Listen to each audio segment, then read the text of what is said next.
Do you want your business to grow faster? Are you open to new and out-of-the-box ways to drive revenues and increase value? How do you imagine the most successful entrepreneurs and business leaders double, triple, or expand their businesses tenfold or more? The answer is deals. This is a weekly podcast featuring conversations with business owners, executives, and leaders as we reveal behind-the-scenes details that give you, our listeners, the confidence to pursue your own deal-driven growth. On this show, we discuss a huge variety of deals, everything from large, complex mergers and acquisitions, capital raising, joint ventures, strategic alliances, real estate, affiliate and sponsorship deals, franchising, and more. My name is Corey Kupfer, and I've been supporting deal-driven growth for businesses for over 35 years as a successful entrepreneur, professional negotiator, and attorney. My goal is to help you strategize, plan for, find, and complete deals that will help your company grow faster. Welcome to the Deal Quest podcast. Let's get started. Raj Singh is the VP of Product at Mozilla, leading new 0 to 1 product initiatives. He joined Mozilla in 2022 via the acquisition of his startup Pulse, which developed AI meeting summarization models. Previously, Raj has been a repeat consumer-focused startup founder. He was a co-founder and CEO of Tempo AI, a smart calendar acquired by Salesforce in 2015. He also co-founded All the Cooks, which became the largest recipe community on Android before acquisition by CookPad. Earlier in his career, he served as VP of Business Development at Skyfire, a mobile browser acquired by Opera. Prior to this, Raj co-founded and exited startups in the ringtone, live video, and college dating categories. He writes about AI, product management, startups, and VC on Twitter and LinkedIn, and holds a BS in computer engineering from Cal Poly, San Luis Obispo, and is based in the Bay Area. Raj, welcome to the Deal Quest podcast. Thank you, Corey. Thank you for that comprehensive intro. Well, I got to tell you, if anybody has any questions on why you're on the Deal Quest podcast, that bio alone, certainly answered those. Not that anybody would, but boy, what a background in entrepreneurship, in growing and exiting businesses, and we're going to get into all that. But before we do, I want to take you back to when you were a little kid growing up, maybe 8, 10, 12 years old. What did you want to be? Because I'm guessing a serial founder, entrepreneur, and somebody who's had a bunch of good, successful exits. Probably wasn't it back then, but you tell me. I was really into computers. I don't know what triggered it. I had the Apple IIe maybe when I was 9, 10 years old, around there. And I just started taking things apart and putting them back together. I wasn't as interested in coding, to be frank. There was like BASIC and QBasic, and I'd play with it a little bit, and I was like, oh, that's kind of cool. But it was like tinkering with the hardware and then like trying to overclock it and trying to make it faster and play with the RAM. And my first sort of side hustle, well, probably not my first, but before going off to college, one of the things I did do was go and install the network cards in a bunch of my buddies and other folks that needed it before they went out to the dorms, because they had Ethernet hardwired. Most people's desktop computers did not have, this is the pre-laptop era for the most part, most people's desktop computers did not have an Ethernet port. And so I would go and buy a bunch of these Ethernet cards from Fry's Electronics, which was like the mainstay back then. Unfortunately, now since now defunct. And then I would charge, and I'd basically install it, set up the drivers, make sure it works, so that when they go to college, they can just kind of plug in the Ethernet cable and it would work. So this is funny. It's funny how these things play out. You never know, but in some ways, you choose your career arc, and then sometimes the career arc chooses you. I love that. It's funny. It's like, I have a brother who's 5 years younger than me. And so like everything that you talked about in terms of like taking things apart, putting that back together, whatever, like I had zero skill in that. My skills were in other areas, probably why I ended up becoming a lawyer. And but my brother was like you, although he didn't end up going the tech route, he ended up going more the architecture route. But he had this literally, he and I had, I'm definitely older than you. He's older than you, I'm sure. Like back in the day, he would literally have a transistor radio, and it would break in the house, and he would take apart the transistor radio at 8 years old and put it back together, and it would work. And I'd always be like, how does he do? I couldn't even conceive of how to do that. And he had a natural ability for that. And that sort of led him more into the side of like being interested in building stuff and designing stuff. And, and he was into photography for a while. And, he had that kind of outlook like you did. I never had any skill in that area whatsoever. It's funny too. I would say, ignoring all of that, it still took 20 plus years before you kind of figure out what you actually enjoy and what you're actually good at and what you're not good at. And it's you don't really know, in your 20s, your kind of approach is almost like, hammer and a nail. I can do everything. I can solve everything. I can learn everything. And you quickly realize that's not really optimizing on both time and ROI. But certainly asking me what I was doing at 8 to 10, I was playing computer games and I was taking apart my computer. Yeah, I love it. So you mentioned your first hustle, but one other question looking back, what was your first deal of any type? Whatever you consider as a deal. I don't know if it was in one of the early companies or maybe even before that as for you as being an early. Yeah, I'm not going to count my summer internships because I feel like my summer internships, I was just really, I was an individual contributor and just writing code. Yeah.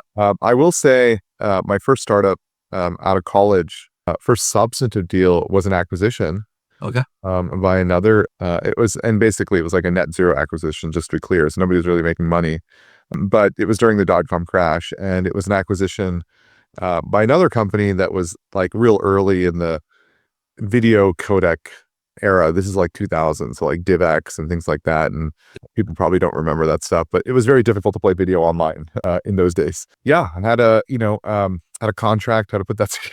It's like a whole different thing, and it's fascinating looking back at that. And I sometimes joke with myself, if I knew what I knew now, it would have been worlds of better outcomes in different points in time. But you again, back then, I remember, I think it was a professor. I had asked, I said, "Hey, I want to start a company. I'm doing my master's. I'm like, I want to start a company. I don't want to do my summer internship.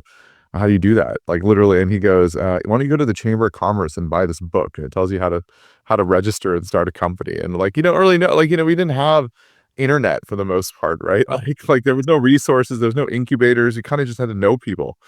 And so it's really wild looking back, and then thinking about where we are now and effectively building a business is like, honestly, like walking through a wizard at a box you could buy at Costco. Like it's so easy now. Oh yeah. It's like complete night and day difference. I mean, listen, I remember when I started. So, I started my own law firm like 6 years out of school because I just was clear I wasn't meant to work for somebody, right? That was my early understanding that I was unemployable. And back then, when I first started my own law firm, it was 1992. Okay. So, I mean, the amount of investment, the amount of time, we had to have somebody come in and wire an office to a server, computers to a server, right? No internet, no what, like I don't want to have this whole back in the day kind of thing, but it was like, there was a lot, you didn't. And then even 15 years ago, when I split up a partnership and started, no, it was, it was 10 years ago, actually 10 years ago, when I split up a partnership and restarted, a firm, a few laptop computers and about $500 a month in cloud programming, right? And we were up and running. It's such a different ballgame now. The barriers to, obviously there are other barriers, but logistical technology, any of that kind of stuff, the barriers to entry have come so far down, and the access to information, which is, a point that you have, and the ecosystem to support entrepreneurship and growth and capital raising and whatever. It's a whole different ballgame now. Absolutely. And people, just access to people, like in pre-social networking era, it was just difficult, right? Like, email was emerging, text messages cost money, so people wouldn't do that. It's crazy to look back, and then it's going to be crazy again to look back in 10 years and imagine what life was like before AI. I feel like each of these moments in time, whether it's internet, mobile computing, AI, transformative events, and self-driving cars will be one of them too, when they actually realize for the masses. Yeah. Yeah. So talk to me about, obviously you had this way about you when you were in the beginning, this natural thing about taking these apart, building them. And then obviously, you're in school, you're already asking about how to start a company. What do you think? Because you went on to do multiple companies and have several exits, and we'll work our way up and talk about what you're doing now. But, what do you think it was? Like, there's this conversation sometimes about whether somebody's a born entrepreneur or whether entrepreneurs can be made. I happen to think that there are national entrepreneurs and there are situational entrepreneurs. I was certainly one of these people who was just born to be an entrepreneur. Where did it come from for you? Did you have models when you were growing up, in terms of family or friends, or do you know where it came from? Sorry about that. I'm coughing here a little bit. I don't, of course, nobody knows where anything precisely came from. But what I would say early in my career, particularly like college era, when I was thinking about building my own stuff, it was mostly just out of seeing other people being so successful at the dot-com era. I was a little bit younger, and I remember there was a student from high school who was a year older than me that had built a company and grown it to an exit. And I was like, wow. And again, that time, the difference of 1 or 2 years made a difference because the dot-com era, like either you caught the tail or you graduated into it. Right. And I was like, wow, so could do this. I could do this too. Right.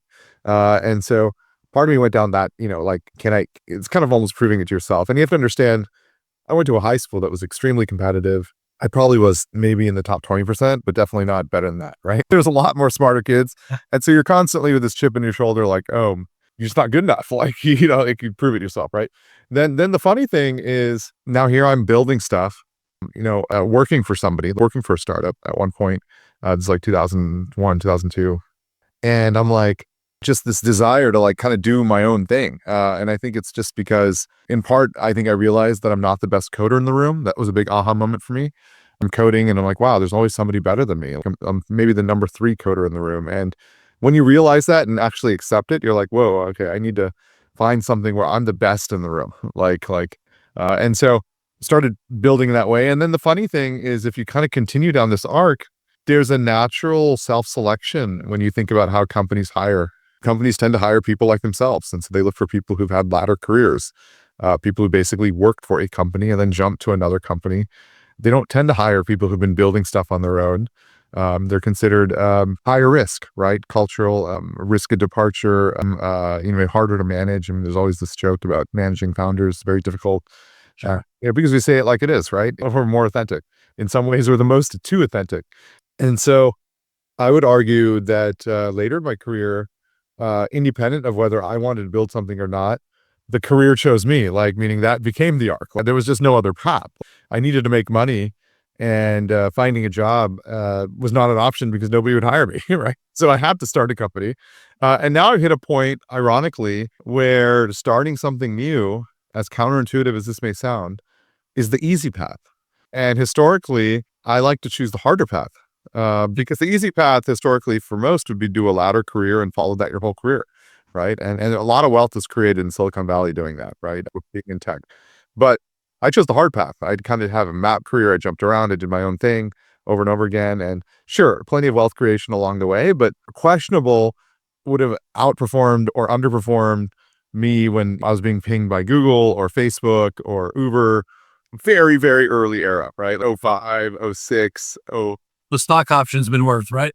I've had many opportunities like that, right? And so because I knew all the people, and the reason I knew all the people is because they all were startup people working alongside me at one point. So it's interesting. Now, if you look at today, yes, I'm at Mozilla. I came in through acquisition, but I would think most people would look at my background and be like, hey, I don't know if he's employable. Like, he came in through acquisition. He's been, is he just going to start something new? And so the easy path for me is to go start something new, right? And ironically, the hard path would be to go join something. And it's not necessarily my choice. As I said, the career has chosen me. So it's kind of funny how these things play out. Let's jump to that. I want to come back and fill in. We mentioned all the cooks and Tempo, Skyfire, and you had like real, those were all real acquisitions. By Salesforce, right? Opera, and CookPad is a Japanese public company, so I want to go back to this, but because you brought it up, I want to get there anyway. Yeah, it's interesting because tell us a little bit about what you're doing now as a VP of product at Mozilla, and also, to delve into that a little bit, because listen, there's a lot of stories of founders selling companies, right? And then either they only work at the acquirer because they have to, right, for a period of time, or even if they thought maybe it would be good, then they don't last long, right, because of all the reasons why you talked about it. But you seem to be, everything we talked about in the past, like, maybe it is the harder path in a way, but it's also the path you've chosen, and it's working out great, and you've done some great stuff with Mozilla.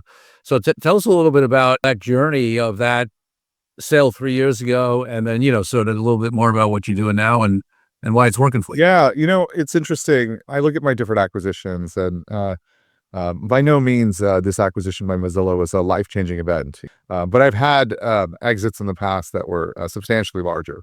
I think about those moments in the past, and for various reasons, either the way the sort of deal was put together, that I wasn't necessarily part of the deal. And so I was there kind of for the transition period. Sometimes the buyer doesn't want the CEO, right? Because they're harder to manage. They have a specific strategy of how they want to integrate this. There's already a leader, whatever it might be. Or you're kind of ironically, probably a very helpful trait in 2025 with AI, but at the time you're a master of nothing, but you just know a lot of stuff, right? I kind of joke with people, either you know a lot about a little or you know a little about a lot, right?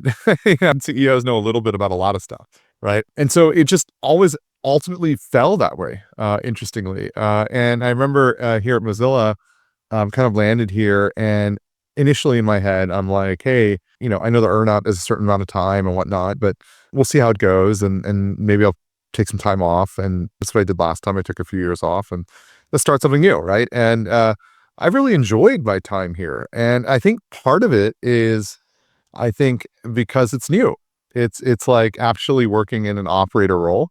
It's a little bit different, right? And I have a team, and we're having fun, right? And so I like to tell people, and we just had a big team offsite, and I talked about this a little bit. People leave companies for various reasons, and often, sometimes it could be something, just lucrative thing came up or whatever. Fine, I get it. But sometimes they don't like their manager. I get that too. But a very common reason people leave is just that they feel like they stopped learning, right? So not feeling challenged anymore. So that's something I always think about once a year. I kind of go through this, like, am I still learning new things? Am I feeling like I'm challenging myself in some way? But, I would be remiss to say that on a longer arc, of course, I'm going to start something new again. I don't know when, like, or whatever. But, and I guess to sort of answer your other question, Mozilla browsers, super hot category. It's crazy. It was probably an extremely boring category for 15, 20 plus years. Yeah. Nobody was thinking about browsers. Probably if you changed the scaffolding UI, whatnot, you wouldn't even know what browser you're using. However, in the last year, we're seeing just a super emergence of AI focused sort of browsers, whether it's like Atlas from, Atlas from ChatGPT, or Perplexity with Comet, or I think Opera Neon, Brave is doing stuff here, right? Chrome, Edge, whatever, right? All of a sudden it's like this super hot category, and so like we're right in the middle of it because people are talking and thinking about what the future of web browsing is going to look like. That being said, a lot of our revenue, it's public information, comes from Firefox and search and our relationship with Google.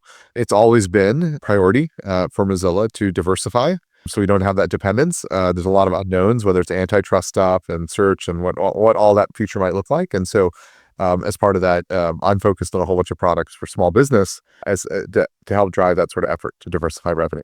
Love it.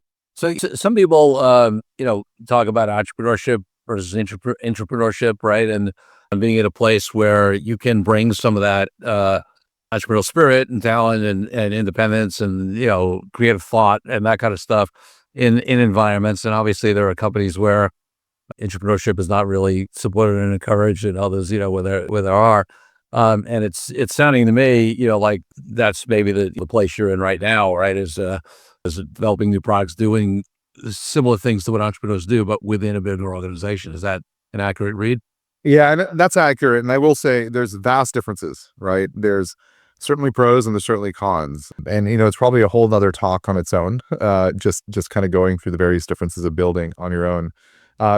People who build on their own, they're a special breed, right? They're taking a lot of risk. They have nothing to lose. The highest likelihood is failure. You're going all in. It's a different kind of risk model. It's a different way of operating. You're not as worried about over optimizing on legal and brand impact and things like that, because you're just trying to make it, right? You're just trying to survive. The types of talent that come to a larger company is different. Often they've had a ladder career. They've not had a map career, right? And so they're not necessarily comfortable being wrong in public, which is very common in a startup, or dealing with lots of different loud voices around the room with very, very different opinions, and not being the shiny object this week anymore, or whatever it is, right? And so, there are some fundamental differences. Obviously, there's things around how it's financed, equity and return and all that sort of stuff, and how it's supported. But there is a big difference. And of course, we do the best we can. But I will also say there's a lot of culture you can bring in. It'd be foolish to say that many FAANG companies today aren't moving as fast as some startups, right? Very impressively. That doesn't happen overnight. That's a deliberate and intentional cultural things and processes and the right people and whatnot to kind of make that stuff happen. They're probably still not moving as fast as a startup, and they're probably definitely not playing in as many gray areas, but they're certainly moving a lot faster than when we think of like old school, Microsoft from the 2000s, right? Very, very sort of slow pace. So lots of lessons and things to be learned. Do you think that's a big part of that is the AI arms race, so to speak, and the speed to market and the fear of being left behind and all that kind of stuff? Well, I think anybody in tech, I don't care whether it's individual or company, should be running through some kind of analysis of like, are you existential or is the company existential? Yeah. And then Gen AI is an incredible productivity booster, but it can be extremely disruptive depending on what you do and where you spend your time and how you think about things. Now, tech has been through many moments like this. Yeah. Tech is a very unique sector. In tech, people who work in tech know that we have to constantly relearn and learn new things because the programming language you were using 10 years ago is completely different. The framework's completely different. And the design tools that you're using yesterday are not the same as they're using tomorrow, right? And so you can learn and adapt. I do worry more about other industries. There are plenty of industries, maybe even including the law profession, accounting, finance, etc., where the way things are done is still the way things are done 10 years later, 15 years later. And that's really hard. Imagining you're an IC or imagining you're even a leader in that kind of organization to suddenly say, hey, we need to completely revamp our workflow. And what you're seeing as a result of this is if you look at tech, they're just simply branching out even more, right? There is basically no territory that Google does not want to enter, no space, right? And where there may have been more natural boundaries between the hyperscalers, you're seeing them play on everybody's edge now, right? You're seeing OpenAI launch social networking tools like Sora that's competing with Facebook. You're seeing OpenAI launch shopping that's competing with Amazon, right? They're playing on every edge, right? And you're seeing Amazon build cloud, which is competing with Google, right? So it's just fascinating thinking about how these edges will continue to blur. And I think in part this is because the aspirations have changed. It's no longer sufficient to be a billion-dollar company. People want to be $10 trillion companies. And so when you start thinking that big, it's a completely different game. Yeah. Love it. All right. So I want to go back to some of these exits that, we mentioned. Take us through a little bit, at least, three of the, most successful ones we talk about in the bio. The journeys on those, did you get to a point where, like, were you just approached on some of them? Did you get to a point where you decided it was time to sell and, hired a banker around a process? What were the journeys to exit, on those? And then also along the way, had you raised capital in all these companies? Did you have capital? Like, what was the journey? Let's take a break from the show for a minute so I can tell you about an incredible resource my team and I have put together for you. Secrets of Deal-Driven Growth, Creative Ways to Grow Your Business Even in Challenging Times, is a powerful ebook that helps you take DealQuest podcast episodes and apply them to your own life and business. This is the ideal tool for anyone looking for creative ways to grow as deal makers, and you can get yours now. It's as easy as heading to coreycupford.com/workbook and downloading your copy. While you're there, you can also consider joining our dynamic deal-driven community of founders, experts, small business owners, and entrepreneurs. Now back for the show. I always tell people what worked yesterday doesn't work today. And each of these journeys was completely different. And each of them was a product of its own circumstances, its own timing and market.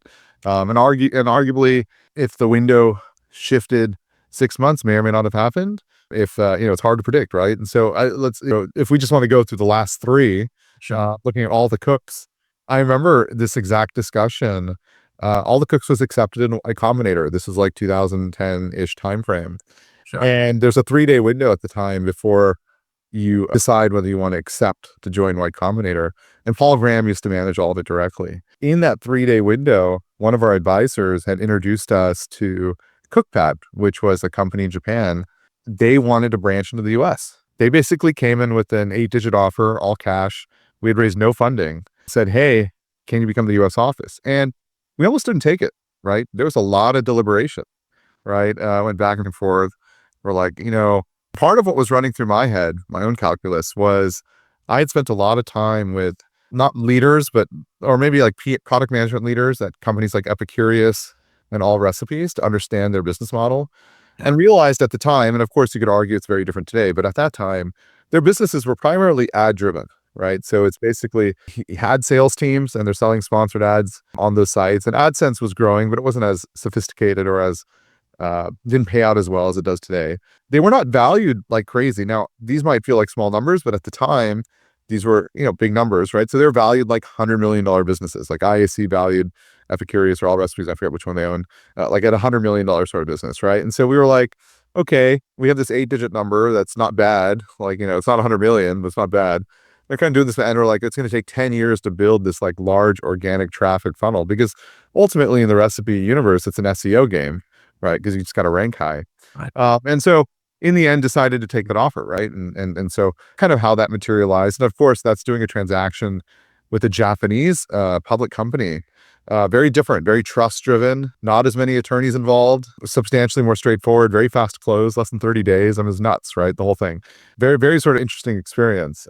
We look at the, and I say this because there have been moments, like, for example, I had a ringtone company in 2005, mid 7-digit offer for that, all cash, and I didn't take it, right? And I was doing almost $1 million ARR, and I was a sole founder, right? So I was 24 years old, right? So I was like, okay, why should I go sell this thing for $5 million? Like, it's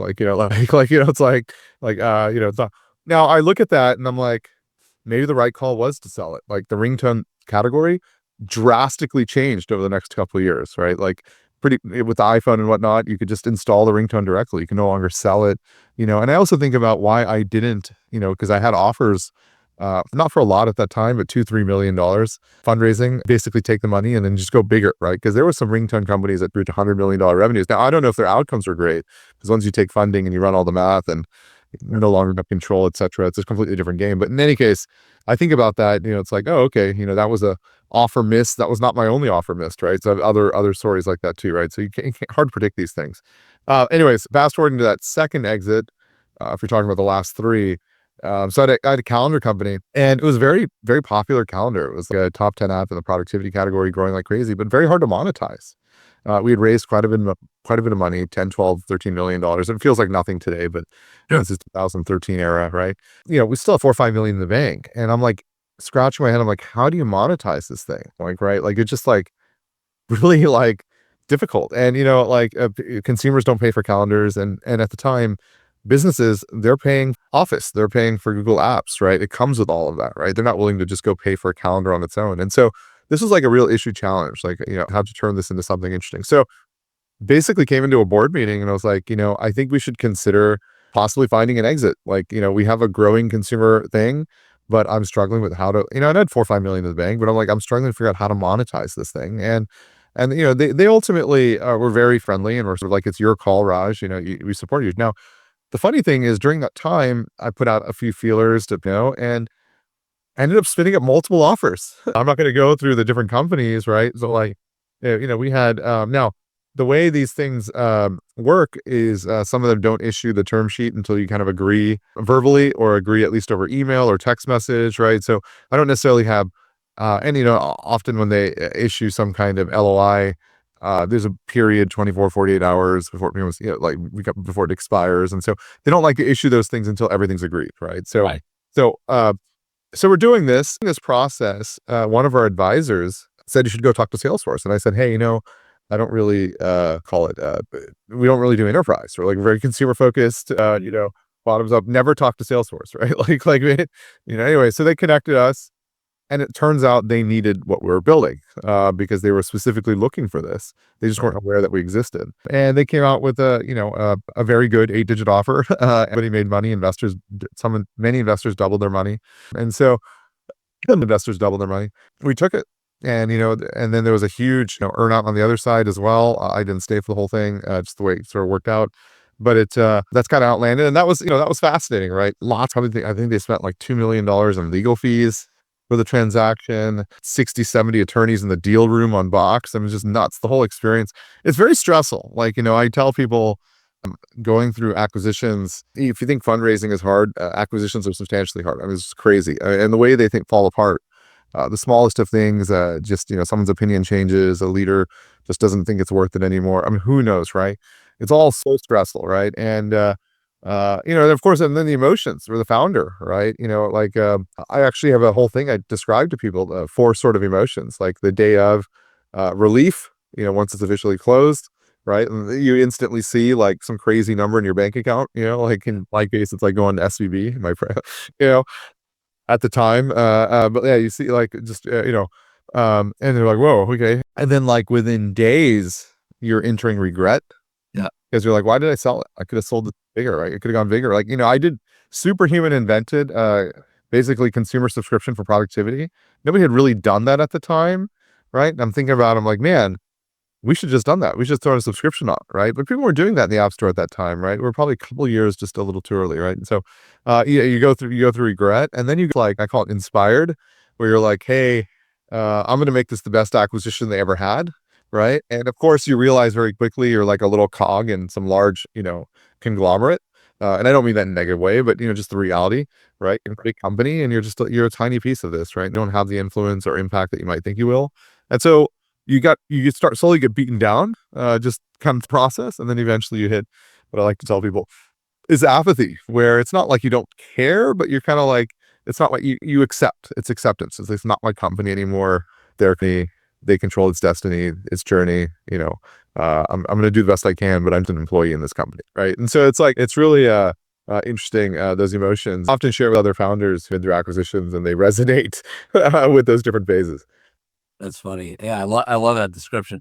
So in that deal for Salesforce, it sounds like it was a classic, like they had a build buy choice, and they decided, so you were out there, they're like, all right, rather buy this and build it, right?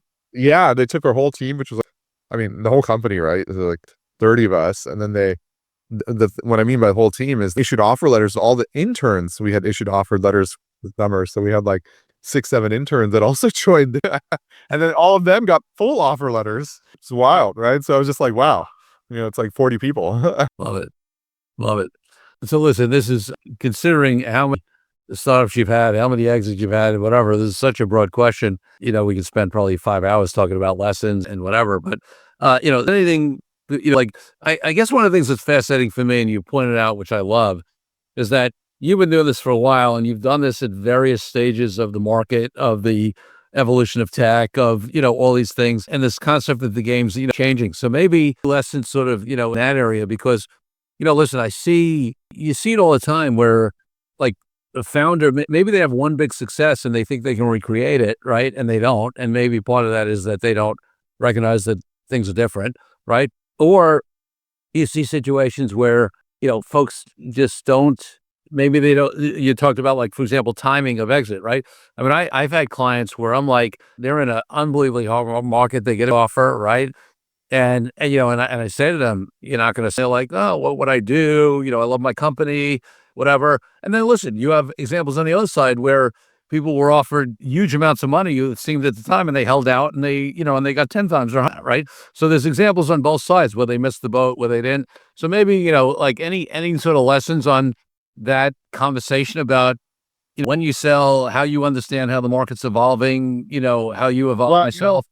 So I like to tell people there's windows. You can say like, oh, I'm going to have my company for 7 years and I could sell it any year I want. And obviously it's always better to be bought than sold, right? Yes. So we should make that clear up front.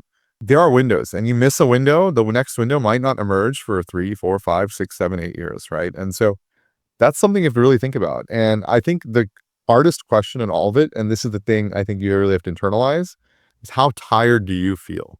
And I say that because the number one reason startups fail is they run out of money. But the number two reason is the founders get tired, because it's exhausting and it's stressful, and you're wearing your company, right? And everywhere you go, you're thinking about work. You may not be actually working. You may not actually be at a desk, but you're always thinking about work.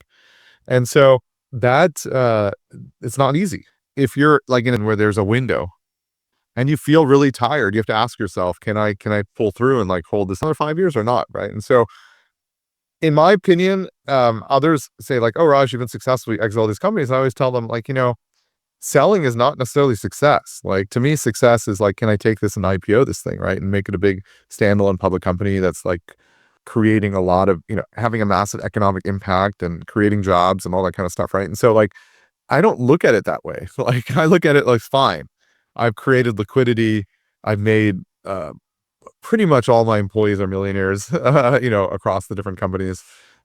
Sure, I've done that, but they all got acquired. Like they didn't, right? Like that's not like the outcome I necessarily wanted. But it is the outcome that far more companies actually end up with than Yes, actually IPO, right? Like everybody, for sure.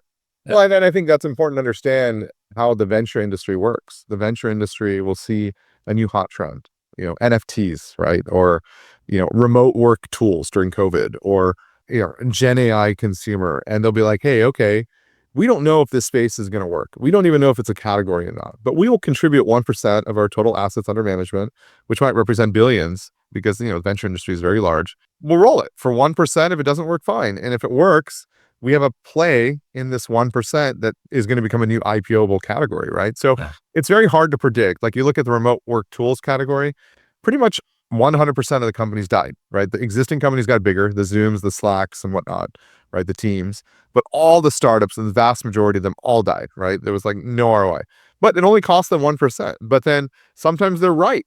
Sometimes that 1% like turns out, this is a macroeconomic trend or whatnot, and it's going to become big and a couple IPOs come out of it. Let's say cybersecurity category, right? So yeah. they don't know, but it's okay because that's how the model works. Yeah, it's okay because that's how the model on the investor side, right? But on the founder side, it's a much more like it's not 1%, it's 150%, right, of what they're doing. So it's fascinating.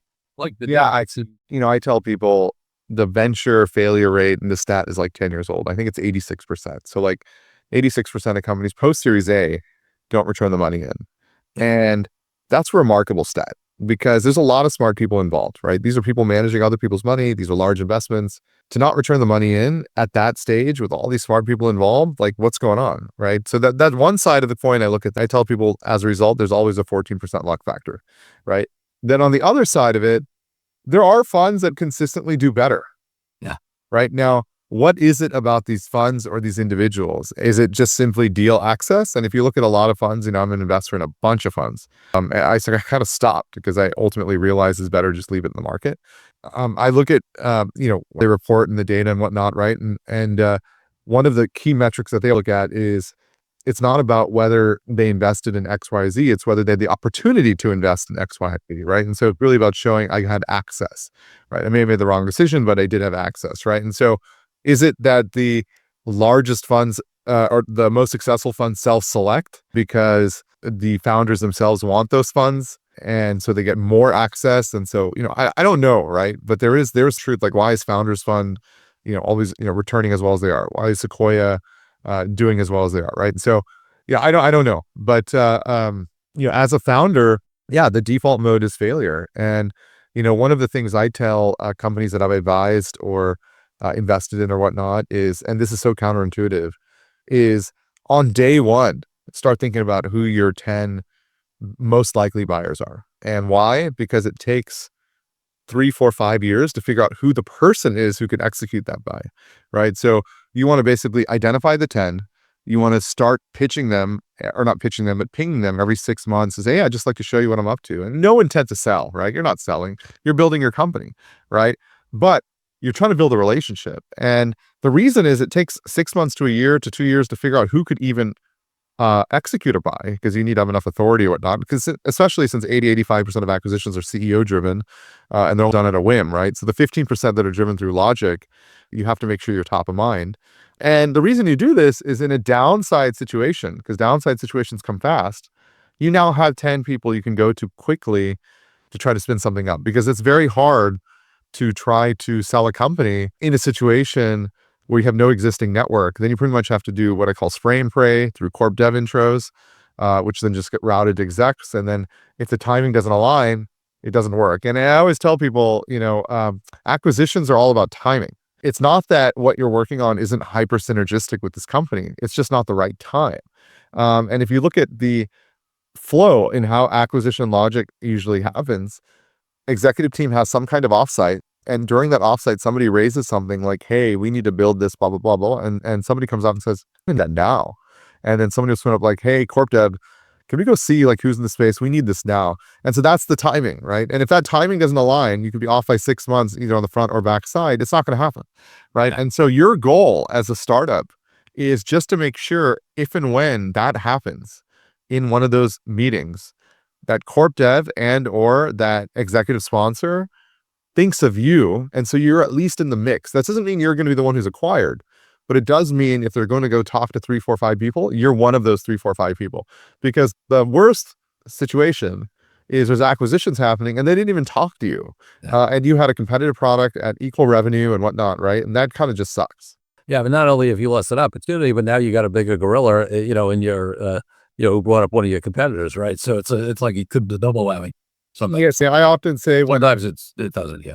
when I say an incumbent decides to your category, it usually accelerates your startup in some ways. And I say that because they start spending a lot more money on educating the market. And so people really get to buy. And especially if you're doing something like enterprise is not winner take all, right? Consumer is very winner take all, but enterprise, there's always multiple winners because companies have to apply leverage for risk, right? So they have the option A, option B, and option C, right? So there's always 3 winners in every category in enterprise.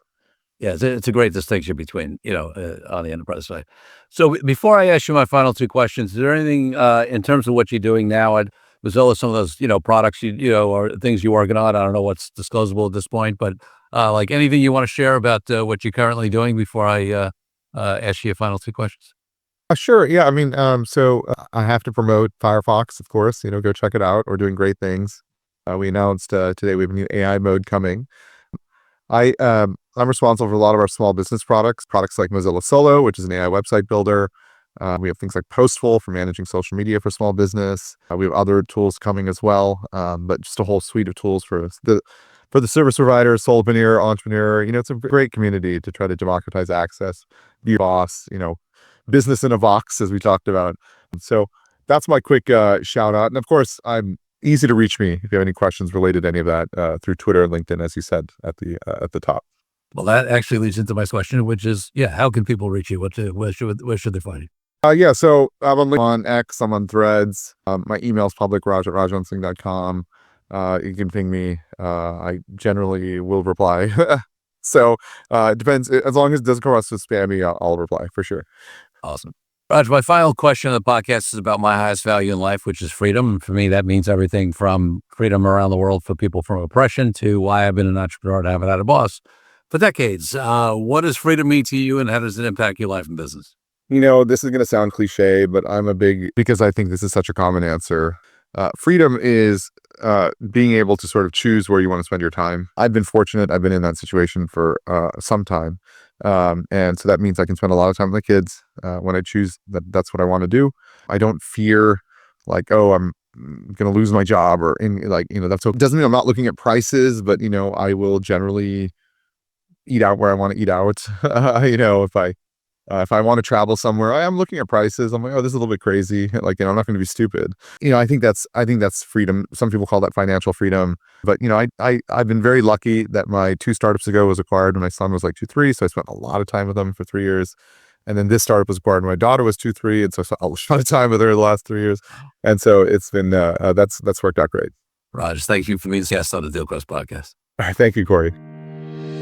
Thank you for joining me on this episode of DealQuest, where we help you understand how deal-driven growth can be your ticket to freedom. If you are interested in finding out more about my law firm, the services we provide to entrepreneurial and growing companies across industries all over the country, and my partner Brian Megan and I, and my amazing team, just head over to cupforlaw.com. That's cupforlaw.com. And if you want to follow more of my content, head over to my LinkedIn page where I post regularly.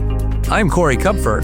Until next week, wishing you the freedom and financial prosperity that I know your DealQuest will bring.